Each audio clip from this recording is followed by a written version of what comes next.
నమస్తే. ఈరోజు మనతో పాటు ప్రముఖ జ్యోతిష్య వాస్తు పండితులు, లలితాదేవి ఉపాసకులు, బ్రహ్మశ్రీ నానాజీ పట్నాయక్ గారు మనతో ఉన్నారు. గురుగారితో మాట్లాడేద్దాం. నమస్కారం గురుగారు. శ్రీమాత్రే నమః. గురుగారు, జాతకంతో సంబంధం లేకుండా కుంభరాశి వారు సహజంగా వీళ్ళ గుణగణాలు ఎలా ఉంటాయి, పుట్టిన దగ్గర నుంచి మరణించే వరకు ఎలాంటి పరిస్థితులు వీళ్ళు ఎదుర్కోవాల్సి వస్తుంది, జీవిత పరిహారాలు కావచ్చు, ఆలయ పరిహారాలు కావచ్చు, మంచి దిశానిర్దేశం చేయండి వీళ్ళకి. తప్పకుండా అండి. జాతకంతో సంబంధం లేకుండా అంటే పర్సనల్ చార్ట్ చూడకుండా కుంభ లగ్నం నుంచి అసలు స్థిరంగా ఉండే రాసులను కొన్ని ఉంటాయి. అది ఇన్బిల్ట్ యోగాస్ అని కొన్ని పడతాయి. ఆ ఇన్బిల్ట్ యోగా ఉన్నప్పుడు అది కొంత ఇస్తుందండి రిజల్ట్. అక్కడ ఉండే గ్రహం కదలిన దాన్ని బట్టి దాని రిజల్ట్ మారుతూ ఉంటుంది. అయితే ఇక్కడ ఎప్పుడు కూడా మనం పూర్వజన్మల్లో చేసినటువంటి కర్మ ఏదైతే ఉందో ఆ కర్మ ఖచ్చితంగా మనం ఆ కర్మ అనుభవించడానికే పుడతాం. అది మంచి కావచ్చు, చెడు కావచ్చు. మీరు ఎనీ కుంభలగ్న తీసుకోండి, వీళ్ళకి మదర్తో ఉండే ఇది ఎక్కువగా ఉంటుంది. మదర్తో ఎఫెక్షన్ అనుకోండి, మేనంతో ఫాదర్లా చెప్పాను. కుంభం is mother because of 6th lord is moon అక్కడ. అలాగే గురువులతో రెండు ఉంటాయి. ఒక్కొక్కసారి ఒక్కొక్కరికి ఒక్కో రకంగా ఉంటుంది. అట్లా ఇందాక మేనం వారికి చెప్పినప్పుడు ఫాదర్తో ఇలా చెప్పిన వాళ్ళ కింద పని వాళ్ళతో కూడా కొంత ఉంటుందండి. సో ఇక్కడ గురువులు అండ్ మానసిక ఇది అండ్ మదర్ చాలా. ఇప్పుడు సడన్గా వీళ్ళకి గురువు బాగున్నాడు అనుకోండి, వాళ్ళంతటా వాళ్ళే టీచర్స్ ప్రొఫెసర్స్ వచ్చి ఎందుకు నేను నీకు నేర్పిస్తాను పద అని నేర్పించేస్తారు వీళ్ళకి. అదే గురుగ్రహం పాడైంది, వాళ్ళతోనే తలనొప్పి ఉంటుంది. చంద్రుడు కూడా అంతే. అయితే ఇక్కడ ఏంటంటే మీకు అనిపించవచ్చు, ఈ వీడియో వినేవారు ఏంటి నాకు బాగానే ఉంది అనిపించవచ్చు. ఇక్కడ నేనేం చెప్తానంటే చంద్రుడు బాగుంటుందని అర్థం చేసుకోండి. కొన్నిసార్లు ఏమవుతుంది, నేను ఒక చిన్న ఎగ్జాంపుల్ చెప్తాను. ఒక 10 ఏళ్ల క్రితం ఇట్లాగే కుంభలగ్న జాతకురాలది నేను జాతకం చూసి, అమ్మ మీకు ఒక 10 ఏళ్ల తర్వాత మీ తల్లిగారితో మీకు కొంత ఇబ్బందులు ఉన్నాయంటే, అయ్యో నాకు చిన్నప్పటి నుంచి చాలా బాగుందండి, ఏ గొడవలు లేవు, ఫుల్ ఎఫెక్షన్ లేవు అంటే నేను అన్నాను అవునమ్మా అలాగే ఉండాలి కూడా, తల్లితో ఎప్పుడు గొడవ పెట్టుకోకూడదు. కానీ మీ పూర్వజన్మ కర్మ కుంభలగ్నంలో జన్మించారు కాబట్టి మీ పూర్వజన్మ కర్మ ఒకానొక టైంలో డిస్ప్యూట్స్ని ఇస్తుంది, అక్కడ జాగ్రత్తగా ఉండండి అన్న. ఆవిడకి చెప్పినప్పుడు సార్ అంతా బాగానే ఉంది కానీ నాకు ఎందుకు యాక్సెప్ట్ చేయలేకపోతుంది, మా మదర్తో నాకెందుకు అలా ఉంటుందంటే అది పూర్వజన్మ కర్మ మాది, ఇప్పటి వరకు బాగుంది, ఆ మహాదశ అంతర్దశలు రావాలి. చంద్రుడు పాడైనటువంటి మహాదశ అంతర్దశలు మీకు రాలేదు ఇప్పటిదాకా. సో ఇప్పుడు కొంచెం ఏమీ లేదు, మీరు అనవసరంగా, నేను మీకు ఎందుకు చెప్తున్నానంటే ఈ మాట, మీరు అనవసరంగా ఆ టైంలో గొడవ పెట్టుకోకండి. గొడవలు వచ్చినా సరే ప్రశాంతంగా, సరే నా పూర్వజన్మ కర్మ ఇలా ఉంది కాబట్టి అది క్లియర్ అయిపోతుంది అని అనుకోండి. ఆవిడ ఒక మంచి లెక్చరర్ యాక్చువల్గా. ఆవిడ ఏంటంటే కొంచెం ఆధ్యాత్మికంగా ఉంది, లేదు సార్ నేను మంచిది ఇంట్లో కూడా ఉన్నాను. ఇంకోటి ఏంటంటే వాళ్ళ ఇంట్లో అందరు సిబ్లింగ్స్ కూడా అందరూ లెక్చరర్స్, టీచింగ్ ఫీల్డ్లో ఉన్న వాళ్ళే. సడన్గా ఏమైందంటే మదర్తో క్లాసెస్ స్టార్ట్ అయ్యి ఒక 1.5 2 years బ్యాక్ స్టార్ట్ అయ్యి ఇంకెంత దారుణం అంటే ఇంక అసలు అడగొద్దు. ఏమిటి నా జీవితం ఏంటి, మదర్తో ఇంత గొడవ అయిపోతుంది ఏంటి. అప్పుడు నాకు మళ్ళీ అపాయింట్మెంట్ తీసుకుని, మీకు గుర్తుందా నేను 10 ఏళ్ల క్రితం మీ దగ్గర తీసుకున్నా అంటే, అది చెప్పండి అన్న. నాకు గుర్తులేదు నిజం చెప్పాలంటే, చాలా సంవత్సరాలు అయిపోయింది, ఇక 10 ఏళ్ళ తేడా గుర్తుపెట్టుకుంటావు. కొంచెంసేపు మాట్లాడాక నాకు గుర్తొచ్చింది. చెప్పండి కరెక్టే, మీ లగ్నంకి ఇది ఉంటుంది, మీరు మీ పేరు గుర్తు లేకపోయినా నాకు జాతకం గుర్తుంటుందన్న. అప్పుడు నేనేం చెప్పానంటే, అమ్మ మీకు ఈ ప్లానెటరీ పొజిషన్ ఇలా ఉన్నందుకు ఈ గ్రహాలకి శాంతి చేసుకుని, అప్పుడు ఏమైందంటే ఇద్దరి మధ్యన కొంచెం తగ్గింది. అది దశలు వచ్చినప్పుడు, చంద్రదశ వచ్చింది లేకపోతే చంద్రుని పాడు చేసే దశ వచ్చింది, ఖచ్చితంగా ఆ టైంలో వీళ్ళు నీటి ప్రదేశాలకు వెళ్ళడం కానీ, అనవసరంగా మనసు మీద తీసుకొని మానసికంగా ఇబ్బంది పడ్డాను. ఎందుకంటే చంద్రుడు చంద్రమా మనసో జాత అంటాడు. సో నీటి ప్రదేశాల్లో ప్రమాదం ఏమైనా జరిగే ఆస్కారం ఏమైనా ఉంటుందా? అంటే ఎప్పుడు ఉంటుంది, చంద్రుడు అష్టమంలో ఉండి, షష్టమాధిపతి అష్టమంలో ఉంటుంది, కానీ ఎప్పుడు అది పాపగ్రహాలతో కలిసి ఉంటాయని, లేకపోతే ఏమి ఉండదు అక్కడ. ఇది మనం అర్థం చేసుకోవాలి. అయితే వీళ్ళకి ధనాన్ని ఇచ్చే కారకుడు గురువు అవుతాడు.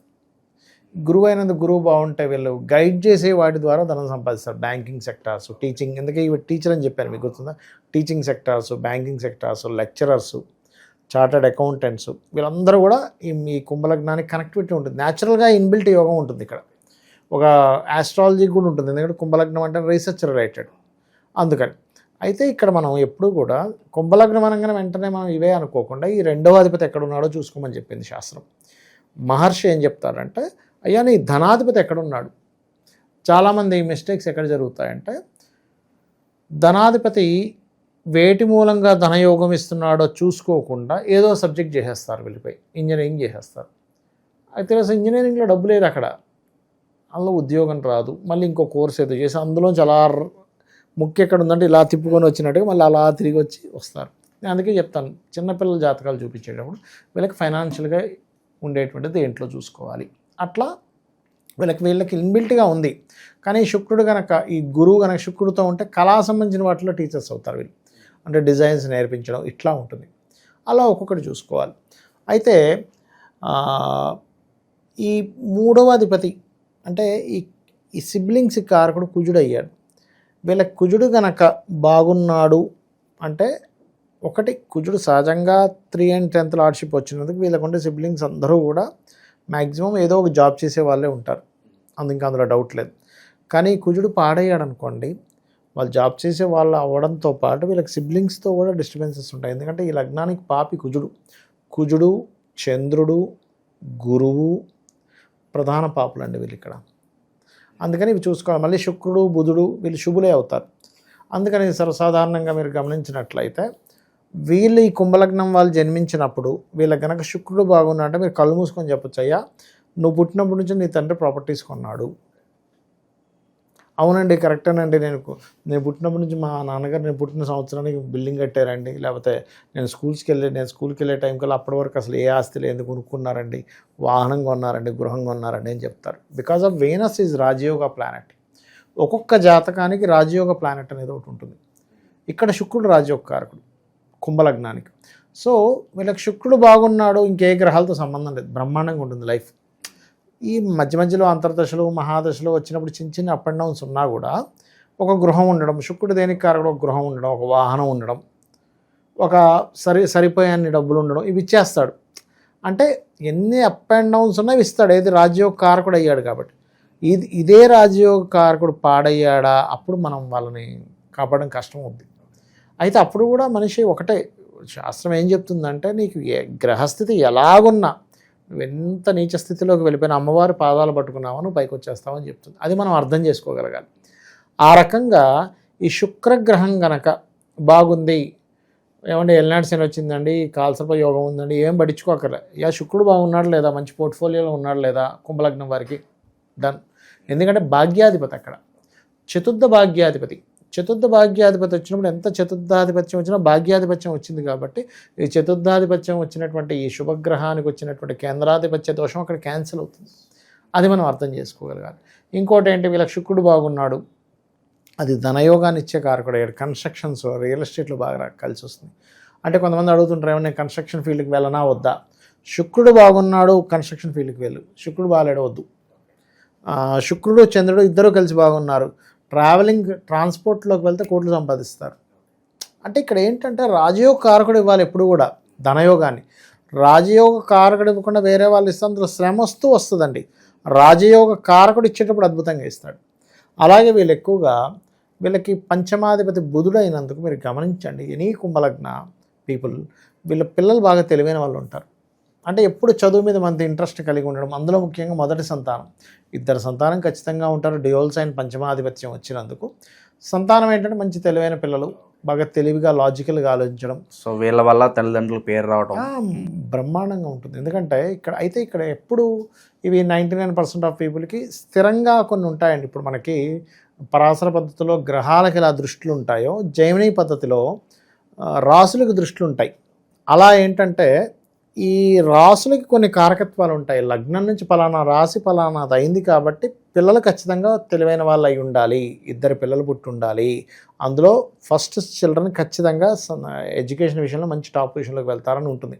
కానీ ఎక్కడ తప్పుతాయి ఇవి క్యాలిక్యులేషన్స్ అంటే, ఇప్పుడు చిన్న ఎగ్జాంపుల్ అండి, కొన్ని 100 మంది సైంటిస్టులకు వెళ్ళి ఒక రాకెట్ని పంపిస్తారు, అది 99% సక్సెస్ అవుతుంది, కానీ ఒక్కోసారి ఫెయిల్ అయిపోతుంది. ఎక్కడ ఫెయిల్ అయిందంటే వాళ్ళు చెప్తారు రీజన్, ఏం లేదండి పలానా దగ్గర పలానా టెక్నికల్గా ప్రాబ్లం వచ్చింది. అలాగే జాతకంలో కూడా 99% సక్సెస్ అయిన 1% ఎక్కడ పిల్లలు చదవరు, ఎక్కడ వీళ్ళకి ఇబ్బంది వస్తుంది సంతానం విషయంలో అంటే బుధుడు పాడైతే.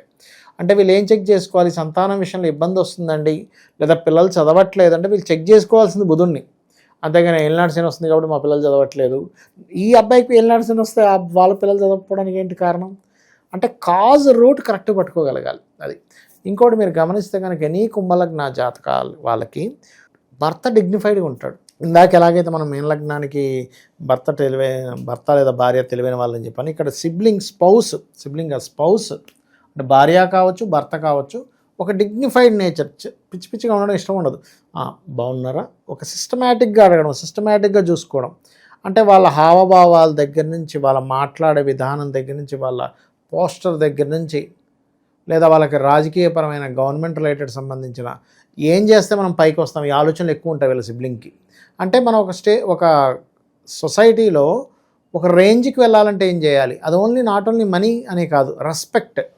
కుంభలగ్న జాతకుల యొక్క సిబ్లింగ్ మన స్పౌస్ చూడండి, అది భార్య కావచ్చు, భర్త కావచ్చు, సో ఫేమ్ ఎక్స్పెక్ట్ చేస్తారు వీళ్ళు, ఎక్కువ ఫేమ్ ఎక్స్పెక్ట్ చేస్తారండి. నేము ఫేమ్ కావాలి వీళ్ళకి. నేమ్ ఫేమ్ పోతుంది దీనివల్ల అనుకుంటాము, దాని జోలికి పోరు. డబ్బులు వస్తున్నా కానీ అమ్మో వద్దండి మనకి ఎందుకు తలకాయ పోతుంది. కానీ కుంభలగ్నానికి మరి వీళ్ళు ఖచ్చితంగా శని బాగున్నాడంటే వీళ్ళకి ఎటువంటి ఇది లేదు. కానీ కుంభలగ్నానికి ఏంటంటే సీక్రెట్ లగ్నం, వీళ్ళు చాలా గుప్తంగా ఉంటారు లగ్నం వీళ్ళు, ఈ కుంభలగ్న జాతకులు. ఎందుకంటే కుంభం కదా, కుండ కదా, మన లోపల తొంగి చూసేదాకా ఏముందో తెలియదు. కాబట్టి వీళ్ళకి సీక్రసీ అద్భుతంగా ఉంటుంది. అయితే ఈ శని గనక బాగుంటే వీళ్ళు విదేశాల్లో సెటిల్ అవుతారు మళ్ళీ కుంభం వారు. ఎందుకంటే లగ్నాన్ని 12th లార్డ్ శని వెళ్ళి ఏ చంద్రరాహుతోనే కలిశారు, మంచి విదేశీ యోగం ఏర్పడుతుంది. అయితే ఇక్కడ రాజయోగాన్ని ఇచ్చే కారకుడు, పూర్వజన్మ కర్మకారకుడు చంద్రుడు అయ్యాడు. సో మొత్తం ఈ చంద్రుడి మీద ఆధారపడి ఉంటుందండి. వీళ్ళు ఎమోషన్స్ అయ్యారా వీళ్ళ లైఫ్ స్పాయిల్ అవుతుంది, ఎమోషన్స్ని కట్ చేసుకున్నారా వీళ్ళు టాప్లోకి వెళ్తారు. అంటే కొంతమంది అడుగుతుంటారు ఏమంటే నేను ఎలా ఉండాలి, అటాచ్మెంట్స్ ఎక్కువ పెట్టుకుంటే అయిపోయింది. ఎందుకంటే ఇక్కడ చంద్రుడు కదా, అటాచ్మెంట్స్లో పాడయ్యాడు చంద్రుడు, అసలు పెట్టుకోకూడదు. బాగున్నాడు చంద్రుడు, పెట్టుకోవచ్చు. చంద్రుడు మంచి గురువుతో ఉన్నాడండి, సో మంచి శుభకర్తల్లో ఉన్నాడు, శుభగ్రహాలతో ఉన్నాడు, ఏం కాదు. అంటే అటాచ్మెంట్స్ పెట్టుకున్నా మీరు ఎప్పుడైనా కట్ అయినా మీరు దాన్ని ఈజీగా తీసుకోగలుగుతారు. బట్ మీకు మూన్ పాడయ్యాడు అనుకోండి, ఇప్పుడు తల్లితో గొడవ అని చెప్పాను, తల్లి గొడవ పడుతుంటే వీళ్ళు తట్టుకోలేరు, లేదా పిల్లవాడు గొడవ పడుతుంటే తట్టుకోలేరు, ఇష్టమైన వాళ్ళు గొడవ పడుతుంటే వీళ్ళు తట్టుకోలేరు, వీళ్ళు అదే తిరుగుతూ ఉంటుంది మైండ్లో. ఎందుకంటే మూన్ పాడైపోయాడు, మూన్ స్టెబిలిటీగా లేడుగా. అంటే ఏమిటి, వీళ్ళకి పూర్వజన్మ కర్మ ఈ రూపంలో అనుభవించాలని ఉంది, ఇది మనం అర్థం చేసుకోగలగాలి. అది ఇక వీళ్ళకి ఎప్పుడైనా పిల్లలు చదవట్లేదు, సో ఇక్కడ మెర్క్యూరీ పాడేయడం చెక్ చేసుకుని దాన్ని బట్టి అంటే మార్స్తో కనెక్ట్ అయ్యాడా, మెర్క్యూరీ శత్రుగ్రహాలతో కనెక్ట్ అయ్యాడా చూసుకోవాలి. బట్ 99% ఆఫ్ కేసెస్ పిల్లలు తెలివైన వాళ్ళు బాగా చదవడం, ఒకే సబ్జెక్ట్ కాకుండా 2-3 విషయాలు చదువుకోవడం, ఇవన్నీ కూడా ఉంటాయి. అదొకటి. ఇక పరిస్థితి ఎంత గడ్డుకాలంలో ఉన్నా సరే ఎలాంటి పరిహారాలు చేసుకోవడం ద్వారా వీళ్ళ లైఫ్ బాగుంటుందంటారు, అలాగే ఎలాంటి ఆలయాలకు వెళ్తే కూడా బాగుంటుందంటారు? విష్ణు ఆలయాలకి, వెంకటేశ్వర స్వామి ఆలయం, ఎందుకంటే పంచమాధిపతి బుధుడు అంటే విష్ణు అధిష్టాన దేవత. విష్ణువుకి అనేకమైన రూపాల్లో ఈ కలియుగ రూపం వెంకటేశ్వర స్వామి. సో వెంకటేశ్వర స్వామి ఆలయానికి వెళ్ళారా ఖచ్చితంగా, అమ్మవారి ఆలయం ఖచ్చితంగా బాగుంటుంది. ఎందుకంటే రాజ్యోకారకుడు శుక్రుడు అని చెప్పుకున్నాం, పంచమాధిపతి బుధుడు అని చెప్పుకున్నాం, ఖచ్చితంగా బాగుంటుంది, అందులో ఎటువంటి సందేహం లేదు. కాకపోతే వీళ్ళకి కుజుడు కనుక పాడైతే వీళ్ళు జాబులు చేయలేరండి. కుజుడిని చూసుకోవాలి, కుజుడు బాగున్నాడు ఖచ్చితంగా జాబులు చేస్తారు, కుజుడు పాడయ్యాడు జాబు కోసం ప్రయత్నం చేస్తుంటారు, జాబులో ఇబ్బందులు పడుతుంటారు, కానీ వీళ్ళు రాణించలేకపోతుంటారు. కుజుడిని బలపరుచుకునే ప్రక్రియ ఏంటంటారు? ఒకటండి, వీళ్ళకి బుధుడు బాగున్నాడంటే వీళ్ళు జాబులకి వెళ్ళాల్సిన పని లేదండి, కదా బుధుడు వ్యాపారానికి కారకుడు, అంచనా బాగా వేయగలుగుతారు వీళ్ళు. ఇంకోటి ఏంటంటే కుంభలగ్నానికి ఉన్న గొప్ప పాజిటివ్ ఇది ఏంటంటే ఒక 10 నిమిషాలు మాట్లాడారంటే మొత్తం మీరేంటో అర్థమైపోతుంది వాళ్ళకి. బుధుడు కదా అనాలిసిస్ కారకుడు, బుధుడయ్యాడు. బుధుడు బాగున్నాడు, ఇంక తిరుగులేదు. అదే బుధుడు పాడైతే మీరు వాళ్ళతో 10 సంవత్సరాలు ట్రావెల్ చేయండి, మీరు అర్థం కాదు వాళ్ళకి అట్లా. కాబట్టి ఏంటంటే ఇన్బిల్ట్గా ఉన్న యోగం ఖచ్చితంగా మంచి ఫలితం ఇస్తుంది. అయితే వీళ్ళు ఎక్కువగా విష్ణు ఆలయాలకు వెళ్ళడం, విష్ణు క్షేత్రాలకు వెళ్ళడం. అయితే ఇక్కడ వీళ్ళు కొంతమంది ఏ ఉంగరం పెట్టుకోవాలని కూడా అడుగుతూ ఉంటారు. ఇక్కడ నేనేం చెప్తానంటే ఏ ప్లానెట్ బాగుందో అది పెట్టుకోండి. ఇప్పుడు సర్వేత్రికోణ నేతారం అని లగ్నాధిపతి శనండి, పంచమాధిపతి బుధుడండి, భాగ్యాధిపతి శుక్రుడు, కాబట్టి వజ్రం పెట్టుకోవచ్చు, పచ్చ పెట్టుకోవచ్చు, నీలం పెట్టుకోవచ్చు అనుకుంటే కాదు. ఈ మూడిట్లో ఏది బాగుంది, లేదా పాపులైన శుభగ్రహ ఫలితాలు ఇస్తాయి. మీకు ఏ మహాదశ నడుస్తుంది, అగ్నిపురాణంలో చాలా స్పష్టంగా ఉంది, నువ్వు ఏ రత్నం పెట్టుకోవాలి, ఏది పడితే అది పెట్టుకోగలరు నాయన అని. ఎందుకంటే వేళ్ళకి పెట్టుకునేది మనకి గ్రహాలకు సంబంధం ఉంటుంది. అందుకే చూడండి చేయి చూసి చెప్తారు హస్త సాముద్రికం. ఇక్కడే మనకి ఈ ఫామ్ అవుతుంటాయి ఈ రేఖలు, ఏ దేని కింద రేఖ ఫామ్ అవుతుంటే ఆ రకమైనటువంటి రిజల్ట్ ఇస్తూ ఉంటుంది. సో ఏంటంటే మనం ఇది ఖచ్చితంగా పరిశీలన చేసి చెప్పుకోవాల్సిన అంశం అది. ఓకే. ఇక వీళ్ళు ఏదన్నా కొత్తగా పనులు ప్రారంభించాలంటే సాధారణంగా మనం ఒక మంచి రోజు కోసం వెతుకుతాం. ఎక్కువ ఏ రోజు వీళ్ళకి బాగా కలిసి వస్తుంది అంటారు? మంచి ప్రశ్న వేశారు. ఎందుకంటే ఎప్పుడైనా గుర్తుపెట్టుకోండి, మనము కలర్ డిసైడ్ చేసుకోవాలన్నా, మంచి రోజు డిసైడ్ చేసుకోవాలన్నా 2 పద్ధతులు ఉన్నాయి. ఒకటి తారాబలం అంటారు. ఇప్పుడు ఎగ్జాంపుల్ కుంభరాశిలో జన్మించారు. కుంభరాశిలో ఉండే నక్షత్రాలు ఏంటి? ధనిష్ట 3, 4, శతభిషము, పూర్వభద్ర 1, 2, 3 పాదాలు ఉంటాయి. వీళ్ళ నక్షత్రం ఏదో చూసుకొని తారాబలం పరంగా చేస్తారు. సంపదలు రావాలంటే సంపత్ తార, లేదు వీరు గెలవాలంటే సాధన తార, మిత్రత్వం అవ్వాలంటే మిత్రతార లేదా పరమిత్ర తార, క్షేమంగా ఉండాలంటే క్షేమతార. ఇవి చూస్తాం. కానీ ఇక్కడ ఇంకా డెప్త్గా వెళ్తే వీళ్ళ పర్సనల్ చార్ట్లో ఏ ప్లానెట్ బాగుందో ఆ రోజు స్టార్ట్ చేసుకోవాలండి. ఆ నక్షత్రానికి స్టార్ట్ చేసుకోవాలి. అయితే ఇక్కడ ఏంటంటే మనకు శాస్త్రంలో చెప్పిన అంశాలు ఏమిటంటే ఒక్కొక్క నక్షత్రం ఒక్కొక్క దానికి పనికి వస్తుంది. మీరు వెళ్ళి భరణి నక్షత్రం కదండి, శుక్ర నక్షత్రం కదా, నేను శుక్రుడు బాగుంటాడు కదా, నేను అన్నీ చేసుకుంటాను అంటే శుక్రుడికి అధిదేవత ఎవరో చూసుకోవాలి. యముడు పనికిరాదు. కృతికా నక్షత్రం అనుకుంటే కాదు, రవి అంటే పేరు వస్తుంది అనుకుంటే కాదు. కృతికా నక్షత్రానికి అధిదేవత అగ్ని దగ్ధమవుతుంది అక్కడ. సో ఒక్కొక్క నక్షత్రానికి ఇప్పుడు అశ్విని నక్షత్రం ఉంది. మీరు మెడిసిన్ తయారు చేయడానికి మెడిసిన్ వేసుకోవడం చాలా మంచిది. మీకు దీర్ఘకాలిక రోగాలు ఉన్నాయి ఎవరికైనా, అశ్విని నక్షత్రంలో వేసుకొని చూడండి, అద్భుతంగా ఉంటుంది. అయితే వేసుకునేటప్పుడు ఆ అశ్విని నక్షత్రానికి అధిదేవతలు ఎవరంటే అశ్విని దేవతలు. వాళ్ళు దేవతలకి డాక్టర్స్ వాళ్ళు. మీరు ఏం చేయాలి? అశ్విని నక్షత్రం రోజు మీరు కనుక మంచి హోర చూసుకొని మీకు ఏ హోర పనికి వస్తుంది, పంచమంలో ఏ గ్రహం ఉంది అలా కనుక వేసుకుంటే ఖచ్చితంగా బాగుంటుంది. ఇంకా అందులో తిరుగులేదు. సో ఓవరాల్గా కుంభరాశి వాళ్ళకి మంచి దిశానిర్దేశం చేశారు. ఓవరాల్గా వీళ్ళ లైఫ్ ఎలా ఉంటుంది, ఎలాంటి జాగ్రత్తలు తీసుకోవాలి, ఎలాంటి పరిహారాలు చేసుకోవాలి అద్భుతంగా వివరించారు. ధన్యవాదాలు. శ్రీమాత్రే నమః.